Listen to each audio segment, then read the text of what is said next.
एक से एक हस्ती वाला बैठल बानी लो, धन दौलत सब भरल बा। चेमनी मलिकार बानी, गायक सुदर्शन भाई बड़े हम बानी। अपना हृदय पे हाथ दो के एको आदमी कहू कि हम चैन से बानी, क्योंकि चैन बा नो बाबा केहू के साइकिल वाला बेचैन बड़े कि मोटरसाइकिल की ना जाए पौडिल ना मारे के पड़ी। हम मोटरसाइकिल वाला फेरा में पड़ बड़े कि बोलेरो ले लेती नू, फुल परिवार घूमी तब बोलेरो वाला फेरा में पड़ल बड़े कि स्कॉर्पियो ले तो गचकी में गुच गुच करी। स्कॉर्पियो वाला बेचैन बड़े कि फॉर्च्यूनर ले लेती नू तो क्षेत्र में नाम हो जाए। अब फॉर्च्यूनर वाला बेचैन बड़े कि 1.5 करोड़ के एगो BMW कार होता है वो ले लेती नू तो जिला भर में नाम हो जाए। अब BMW वाला बेचैन बड़े कि हेलीकॉप्टर किना जाए नू तो छते पर से उड़ जाती तले बाछी छुआ दे होगा मैं उड़ गई तब केहू का चैन नहीं खे जनी भोला बाबा केहू इंसान चैन में होइए नहीं खे। हमार दादा मर गईले बेईमानियों कोई नहीं अपना भाई लो से केकरा के धनिक बनावे में हमारा बाबा खाती हमार बाबू मर गईले हमारा बाबूजी के धनिक बनावे में हमार बाबूजी मर गईले हमारा के धनिक बनावे में उ लो तो चल गईल। अब नोचे छोटे खाती हमनिए के मचल बनी जा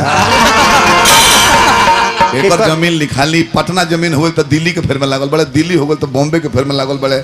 तले पता लगल कि हतने दूर जमीन में राख हो गईले, हतने दूर जमीन में राख हो गईले। इंसान को सोचना चाहिए कि हम मेला घूमने आए हैं तो मेला घूमे आइल बड़ो तो सवेरे मेला में जाता रहो सांझ कान लौट जाता रहो तो नीमन बाजार में करबो आकि जिलेबी चुआ के ही पर ले को लेबो जाना तो कि आइल बन के जाए के बात नीमने कर्म के ना जेबो। बाकी बुझाता ना रावण काहे चल गई सब जानत रहे कि हमरा कैसे जाए के बवे तो वो गुड़ पीछा ना के चलो। बहुत धन्यवाद पेप्सी और बा महाप्रतापी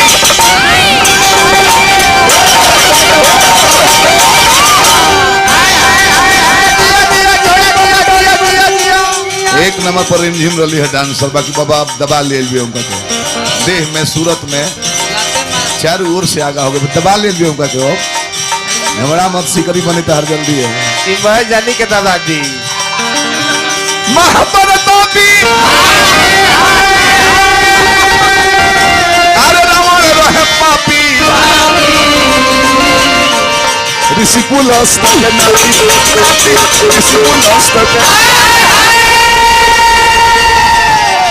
ताकि वो बोल का है कालनी हर